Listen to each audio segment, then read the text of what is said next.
திமுக தரப்புல இருந்தும் சரி, அதோட கூட்டணி கட்சிகள்ல இருந்தும் சரி. ஆளுங்கட்சி அப்படி பண்ணாது. அரசியல் விமர்சகர்களும் இத சொல்றாங்க. என்னன்னா, ஆளுங்கட்சி அப்படி விடாது. அவங்க அது ஒரு எலக்டோரல் ஸ்ட்ராட்டஜியா தான் பயன்படுத்துவாங்க. எதிர்க்கட்சிகள முடக்கிறதுக்கான விஷயங்கள எல்லாருமே பண்ணியிருப்பாங்க. இது ஒன்றியத்தில ஆட்சியில இருக்கக்கூடிய மோடி அவர்களா இருந்தாலும் இதே தான் பண்ணுவாரு.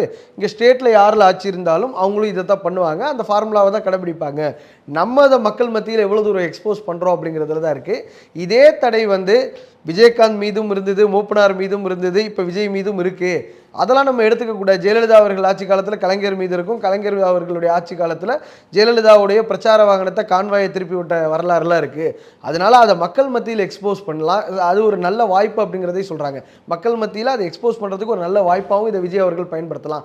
நேத்து 2 தொகுதியில பிரச்சாரத்த பாதியிலேயே முடிச்சுட்டு போறாரு. இன்னொரு 2 தொகுதிகள்ல பிரச்சாரம் ஒழுங்கா நடக்கல, ரத்து செய்யப்படுது அப்படின்னா, இன்னைக்கு நீங்க அந்த பிரச்சாரத்த தொடர்ந்து இருக்கணும் தானே? இன்னைக்கு பிரச்சாரத்துக்கு லீவ் விடுறது கரெக்டான முறையா அப்படிங்கிற ஒரு கேள்வியும் கூட விமர்சனத்தையும் கூட முன் வச்சிருக்கிறாங்க.